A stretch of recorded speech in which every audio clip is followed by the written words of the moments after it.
Welcome back.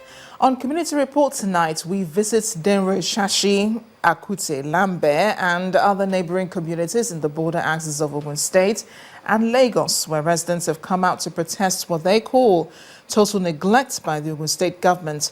And they claim that life has become unbearable for them since the rain started, and this has also led to the downturn in economic activities. Our correspondent, Chris Lems, reports. Now you're talking.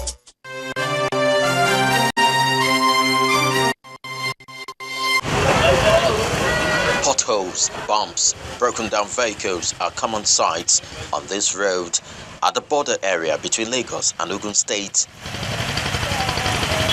But Denro Isashi, Akute, all the way to Lambe, motorist nightmare. And the story of neglect resonates across the neighborhood, and the people here feel government is not paying attention.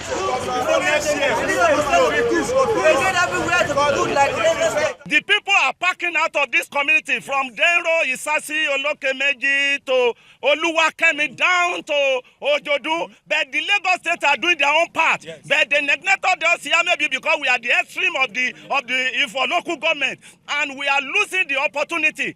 Every dime invested in property and vehicles here appears to be turning around to haunt them due to the state of the road. You can see all the landlords, they are trying to relocate to another place. Because at least we can't boast, those people that has 3-4 cars, they can't boast of one car again because of this road. It's an eyesore. Everywhere will be flooded. There's no road.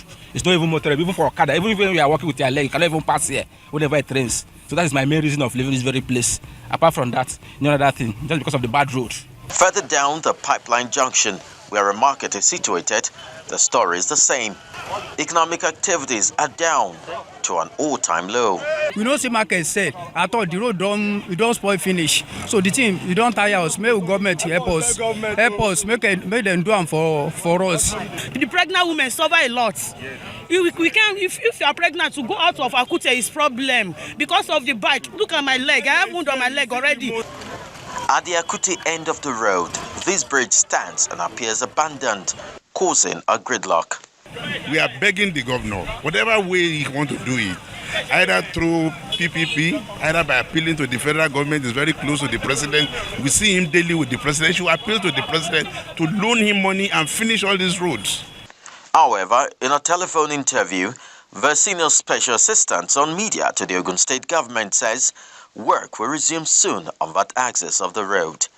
Okay, well, basically, what I can tell you right now is that the state government is quite aware of the situation in that corridor and also very much concerned as well, in fact, only recently, some palliative works were carried out on those roads, and for that reason, listed leadership and members of the landlords and resident associations in the affected areas visited the Ogun State Governor's office, personally thanked Governor Musa, and also tendered a letter of appreciation which was received by the Secretary to the State Government on behalf of the Governor. Now, beyond the palliative work, however, contractors handling the project, will be back on the beat within the next few weeks. The pace of work on the project has been initially slowed down by the general cash crunch that affected the entire country, like we all know, as well as the onset of the rainy season. But then, however, the contractors have now been mobilized and they will be fully back at work within the next few weeks. Will this turn out to be one promise too many, or a light at the end of the tunnel for the people? We'll keep our fingers crossed. Chris Lems, Channels Television News.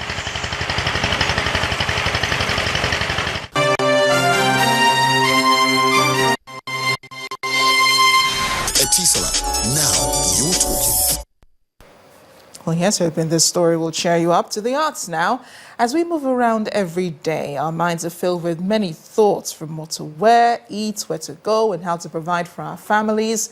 Unraveling what goes on in the mind of a man or a woman is the objective of John Madu, an artist whose style borders along the lines of surrealism and figurative symbolism. An art review tonight will bring you an exhibition this young artist calls morphogenesis, an exploration of thoughts and how they affect actions.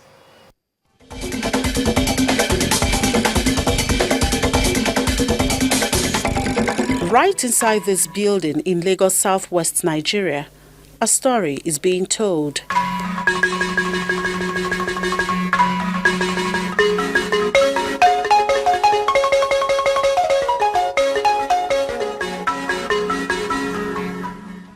A tale that speaks on the many thought patterns we move around with.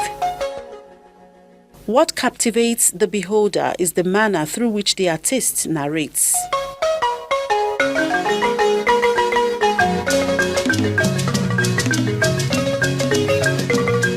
These enthusiasts engage the artist to know how close they are to unraveling the mystery of his mind. Here I see something that's both decorative and expressive of a message. The employment of surrealism and figurative symbolism as styles in this exhibition titled Morphogenesis is as complex a style as his subject matter, the mind. And for John Madu, it does not get more complicated than that. This is called Within Without. It shows man, an ambitious man, the way his ambitions affect his relationships with people, the way men, because we are chasing stuff, we're chasing things, chasing money, chasing dreams, our relationships are usually affected by all these things we believe in. That's why I portrayed a female figure inside the figure as a whole, basically. Then that one is called The Gift of Hope, and it talks, the red flower is actually metaphorical for planting a new world and the way we have utopia in our minds, the way we want our world to be, the way we think our world should be. So it's metaphorical, and you see from the tree is symbolic for life and all that. So I put a touch of red to make it show life, because red is vibrant. The works are a period of 2 years, and for John, every second was worth it.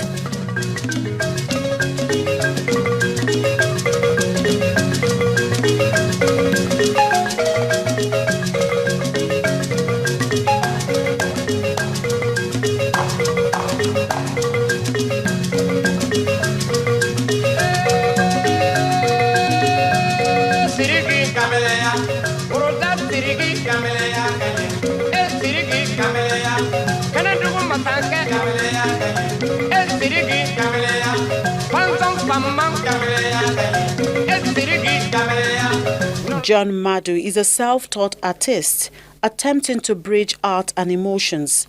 How successfully he has achieved this depends on the feeling of the beholder, and it appears from how he touches on almost all subjects of the mind. It will be difficult not to be drawn in.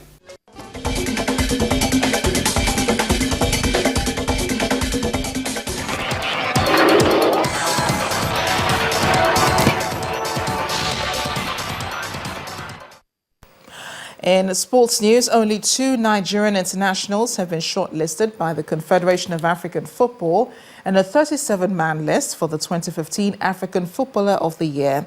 Super Eagles striker Ahmed Musa and goalkeeper Vincent Enyeama, who recently announced he is quitting international duties, made the list released earlier today by CAF. The current African Player of the Year, Yaya Toure, is also on the list of 37 nominees.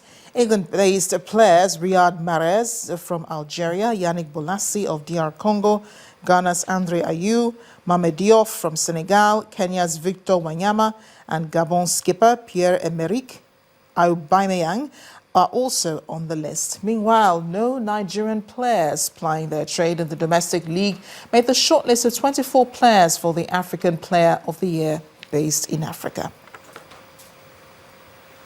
The Super Eagles of Nigeria this evening thrashed the indomitable Lions of Cameroon 3-0 in their second international friendly in Brussels, Belgium. The team put up a much improved performance after a disappointing showing against the Democratic Republic of Congo on Thursday. The Super Eagles took the lead in the 39th minute through Ife Ambrose. Moses Simon scored his second Eagles goal on the hour when he blasted past Cameroon goalkeeper after he was released by skipper Ahmed Musa.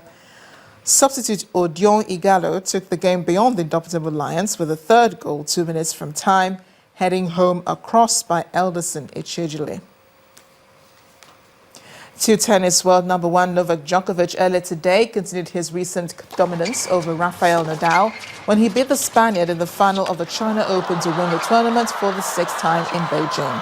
The Serbian showed no mercy against the Spaniard, who was hampered by a foot injury in the second set as he cruised to a 6-2, 6-2 victory at the National Tennis Center in the Chinese capital.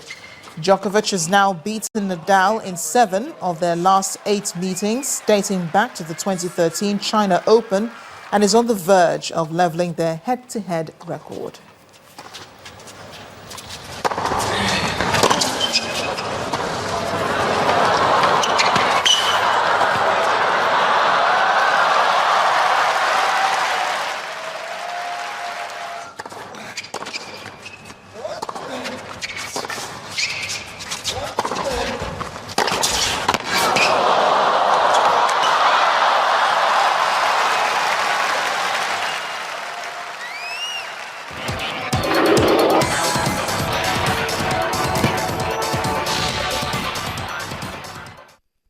Away from sports news, the Turkish capital Ankara has been filled today with people mourning those who were killed in the bomb blasts on Saturday. The country has declared 3 days of mourning following the attack, considered to be the deadliest to have ever hit the city. No group has yet claimed responsibility for the incident, but the Prime Minister, Ahmed Davutoglu, has suggested it could have been carried out by Kurdish rebels or militants with the Islamic State. There were, however, brief incidences of scuffles between the mourning crowd and the police as some people tried to lay flowers at the site of the bombing. Some have blamed the government forces for security failures, but the government has rejected suggestions it was responsible for the blasts. President Bashar al-Assad's government says it has made great gains in the war with the Islamic State, all thanks to help gotten from Russian airstrikes. Since Russia began airstrikes in parts of Syria about 2 weeks ago, it says it's been hitting IS targets. The government claims that in just 24 hours it has carried out more than 60 missions over Syria, and its main target has been the Islamic State and not other rebel groups opposed to President Assad. Right now, Syria says significant gains have been made in Idlib, Hama, Latakia provinces before Russia's intervention. Idlib had fallen to the rebel coalition that had been seriously threatening Mr. Assad and fighting the IS. And the main news again. The Nigeria police force has recorded a major anti-crime success with the arrest of 5 suspects alleged to be behind the kidnap of elder statesman Chief Olufalaye. The suspects were apprehended in Niger, Ekiti and Ondo states by the IGP Special Intelligence Team. The Nigeria National Petroleum Corporation has published its financial statements for 2015. The corporation posted a $607.8 million to the Federation account. And that's the news at 10 tonight. Thank you for watching. I am Amarachi Ubani. Good night.